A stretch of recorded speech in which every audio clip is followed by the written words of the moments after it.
Selamat datang kembali di channel Diah Mungil. Kali ini kita akan membahas tentang lembaga waralaba dalam bisnis retail. Baiklah, untuk yang pertama kita akan membahas pengertian waralaba. Waralaba berasal dari bahasa Inggris franchising dan bahasa Prancis franchise yang berasal dari kata to free atau membebaskan. Di Indonesia sendiri, waralaba berasal dari kata wara yang artinya istimewa dan laba artinya keuntungan. Jadi, waralaba adalah merupakan suatu usaha yang akan memberi keuntungan yang istimewa. Selanjutnya, lembaga waralaba bisa diartikan sebagai suatu sistem pemasaran berkisar tentang perjanjian dua belah pihak di mana terwaralaba menjalankan bisnis sesuai dengan syarat-syarat yang ditentukan oleh pewaralaba. Dalam waralaba, terdapat dua pihak yang saling berkaitan di dalam usaha tersebut. Yang pertama adalah pemberi waralaba atau franchisor, yaitu badan usaha atau perorangan yang memberikan hak kepada pihak lain untuk memanfaatkan dan atau menggunakan hak kekayaan intelektual atau penemuan atau ciri khas usaha yang dimilikinya. Yang kedua, penerima waralaba atau franchise, yaitu badan usaha atau perorangan yang diberikan hak untuk memanfaatkan atau menggunakan hak kekayaan intelektual atau penemuan atau ciri khas yang dimiliki pemberi waralaba. Berikut ini berbagai jenis lembaga waralaba yang bergerak di bidang perdagangan dan penjualan. Menurut asal produk dan layanan yang diberikan, terbagi menjadi dua, yaitu waralaba luar negeri dan waralaba dalam negeri. Jenis waralaba di Indonesia sendiri banyak contoh yang sering kita temui di lingkungan sekitar kita. Antara lain yang pertama, kategori di bidang minimarket. Kita bisa jumpai seperti Indomaret dan Alfamart. Yang kedua, kategori di bidang jasa angkut pengiriman barang. Dalam dunia bisnis online, jasa angkut pengiriman barang ini sangat penting. Di sekitar kita sekarang banyak sekali dijumpai jasa pengiriman barang, contohnya seperti Tiki, JNE, atau JNT. Yang ketiga, kategori di bidang makanan. Waralaba di bidang makanan tumbuh subur di Indonesia. Biasanya berbagai jenis olahan makanan bisa digali inovasi dan kreativitasnya pada bisnis waralaba ini. Sehingga menjual olahan makanan merupakan bidang usaha yang tidak akan pernah ada matinya. Yang keempat, kategori di bidang minuman. Usaha waralaba minuman sangat berprospek mendulang keuntungan. Dan cara pengolahannya pun hampir sama dengan waralaba makanan. Yang terakhir, kategori di bidang pendidikan. Saat ini, banyak sekali lembaga waralaba pendidikan tersebar di Indonesia. Kebutuhan konsumen terhadap skill keahlian serta bimbingan kesulitan belajar merupakan peluang usaha yang bisa dihasilkan dengan menggunakan waralaba pendidikan. Contohnya antara lain seperti bimbingan belajar Primagama, Kumon, dan lain sebagainya. Waralaba memang merupakan suatu bisnis yang menjanjikan. Tetapi tentu saja dalam suatu bisnis kita sering menemui kesuksesan bahkan juga kegagalan.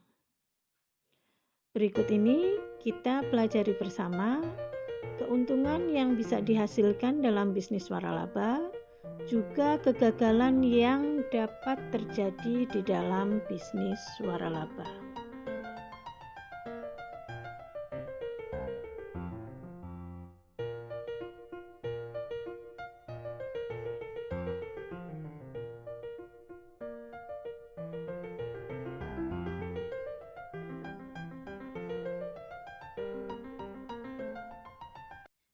Lembaga waralaba memberikan kontribusi besar dalam pembangunan ekonomi masyarakat.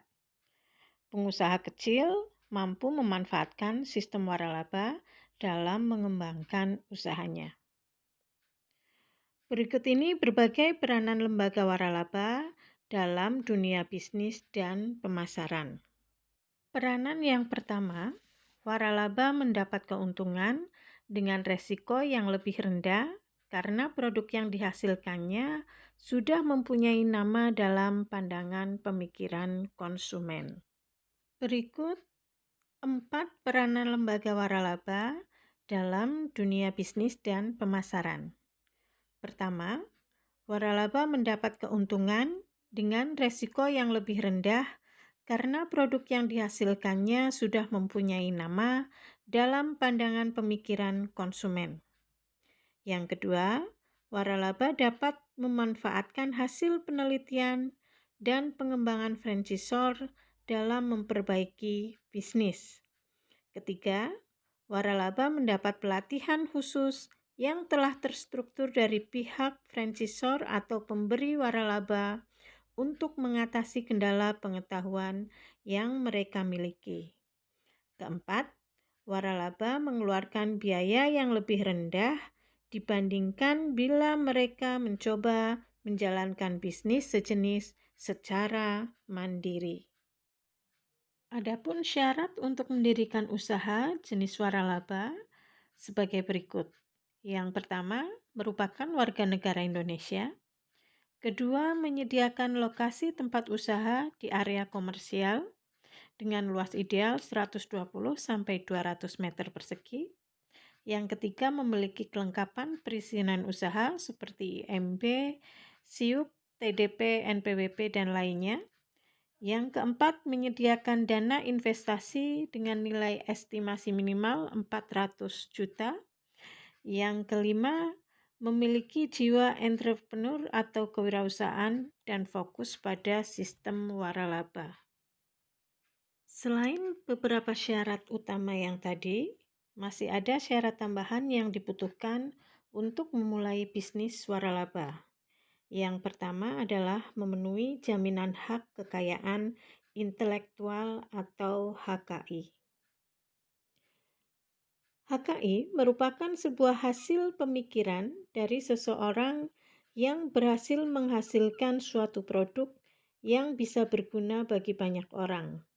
Dan produk tersebut juga menjadi sesuatu yang benar-benar menjadi hasil karyanya sendiri yang sebelumnya belum pernah diciptakan oleh pelaku bisnis lainnya.